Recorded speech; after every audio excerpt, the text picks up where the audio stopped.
BNP চাইলেও পুরনো রাজনীতি থেকে বের হয়ে আসতে পারবে না, তার দল ভেঙে যাবে, পারবে না।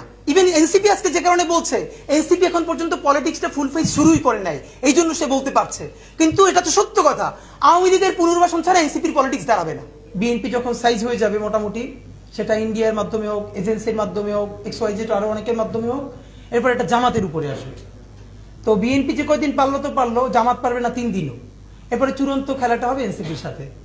সম্ভবত এই জুলাই থেকে আগামী 6 মাস হোক, 1 বছর হোক, বাংলাদেশ প্রচন্ড ক্রাইসিসের মধ্য দিয়ে যাবে, প্রচন্ড। এবং এই ক্রাইসিসটা আজকে বিএনপির যে ক্রাইসিসের মধ্য দিয়ে শুরু হচ্ছে, আমরা এটা ভাবার কারণ নাই যে এইটা থেমে গেলে ক্রাইসিসটা এখানেই থেমে যাবে।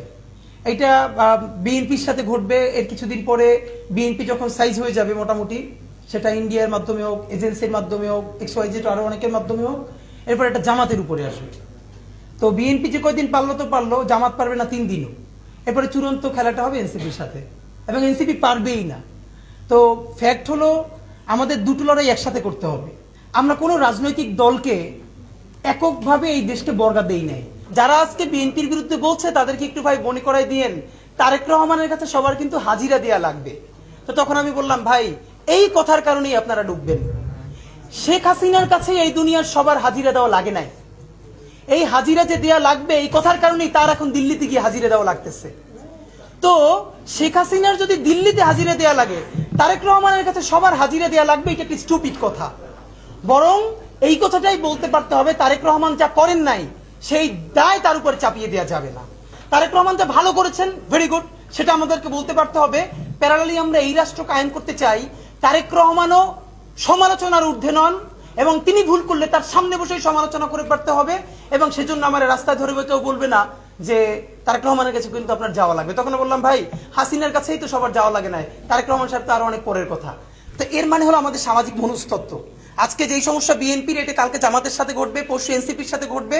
কিন্তু অত্যন্ত সচেতন একটা জায়গা আমাদের বোঝা উচিত, আজকে যেটা বিএনপির সাথে হচ্ছে পরশু জামাতের সাথে হবে, তারপরে দিন এনসিপির সাথে হবে, এরপর পুরো একটা অ্যাপলিটিক্যাল রাষ্ট্র কায়েম হবে। এরপর এখানে আধা সুশীল, আধা এনজিও, ওয়েস্টের অনেকগুলো গ্রুপ মিলে এখানে একটা মানে সুশীল এবং খুবই পশ একটা 1-11 কায়েম হবে। এবং এই যে আলাপগুলো আমরা আজকে করতে পারছি, সেই আলাপটা আমরা করতে পারবো না। তো এই জন্য আমাদের যেটা ভীষণভাবে পলিটিক্যালি কারেক্ট থাকা দরকার, সেটা হলো বিএনপির সাথে আমাদের স্ট্যান্ড দুটো থাকা দরকার।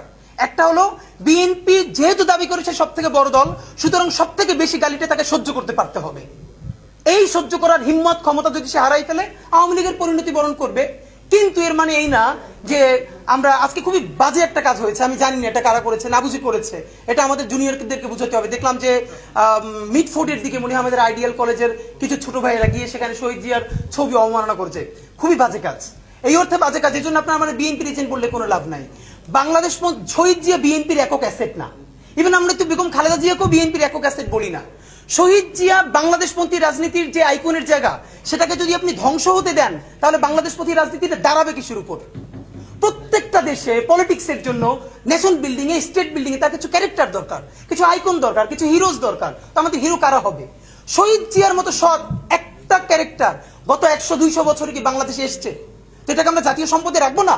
হ্যাঁ, বিএনপির আমরা বলবো যে এই নাম সেল করে চাঁদাবাদী চলবে না, পাথর মেরে হত্যা চলবে না। এক সেকেন্ড। এবং অনেকে আমাকে বলেছে জুলাইয়ের স্পিরিট নাই। সেদিন একটা ইন্টারভিউতে আমাকে জিজ্ঞেস করলো, এখন তো প্রাইভেট ইউনিভার্সিটি নামে না। তো ওই দিন যে কথাটা বলেছি, আজকে আমি ভীষণ নিজের প্রতি মানে আল্লাহর প্রতি কৃতজ্ঞ যে আমি এই কথাটা আমার মনে হয়েছে। আমি বলেছি, দেখেন আবারও যেদিন এরকম কোনো বাজে কাজ হবে, কোনো কারো লিডারশিপের অপেক্ষা না করে প্রাইভেট ইউনিভার্সিটি প্রত্যেকটা নেমে আসবে। And it was happened. দেখেন আপনি, এই যে যখনই বাজে ভিডিওটা আমাদের সামনে আসলো, নামও নিচ্ছি না, ব্র্যাক, নরসাদ থেকে শুরু করে প্রত্যেকটা বিশ্ববিদ্যালয়ে নিজেরা নেমেছে, তুমুল মিছিল করেছে। তা আমাদের এখন যেটা সব থেকে জরুরি কাজ, এইরকম পলিটিক্যাল ক্রাইসিস প্রতিদিন লেগে থাকবে। আজকে বিএনপি, কালকে জামাত, এনসিপি, এই সেই চলতে থাকবে। কিন্তু আমাদের ফোকাস হারানো চলবে না। দা ফোকাস ইজ জুলাইয়ের ঘোষণাপত্র এবং সেকেন্ড ফেজ জুলাইয়ের সনদ। আপনাদেরকে একটা কথা মনে রাখতে হবে, আমাদের এখন অনেকগুলো শত্রুর সাথে ফাইট করতে হবে। আপনাকে একটা কথা খেয়াল করেছেন, বিএনপি প্রথমে জুলাই ঘোষণাপত্রের ব্যাপারে খুবই উদাসীন। পুরো দেশ যখন ঘোষণাপত্রের পক্ষে দাঁড়াচ্ছে, জুলাই একটু একটু একটু একটু বিএনপি করে সেখান থেকে সরে এসে সে জুলাইয়ের পক্ষে দাঁড়াচ্ছে।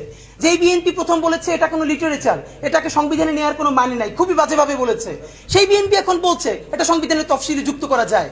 এর মানে আমাদের যখন ইমপ্রুভমেন্ট ঘটছে বিএনপির সাথে, যেই বিএনপি এখন তফসিলে রাজি হচ্ছে, সেই বিএনপিকে আমরা এটাকে সংবিধানের প্রস্তাবনায় রাজি করাতে পারবো। এবং যখনই বিএনপি এই জুলাইয়ের পক্ষে রাজনীতিটা একটু একটু অ্যাক্টিভ হচ্ছে, জনতার পক্ষে দাঁড়াচ্ছে, খুবই কমন ব্যাপার, ইন্ডিয়ান হেজিমনি তার বিরুদ্ধে দাঁড়াচ্ছে, এখানে ইন্ডিয়ান এস্টাবলিশমেন্ট তো সব আছে তার সাথে। সুতরাং এই পলিটিক্যাল ক্যাওয়াস তৈরি করতে গিয়ে এর মানে আমরা বিএনপিকে কোনো ব্ল্যাঙ্ক চেক দিব না, জামাতকেও না, এনসিপিকেও না, প্রত্যেককে আমরা ধরবো। কিন্তু ফ্যাক্ট ইজ আমরা যেমনি পারি, যেভাবে পারি, এই জুলাইয়ের মধ্যে জুলাইয়ের ঘোষণাপত্র আমাদেরকে আদায় করে নিতেই হবে।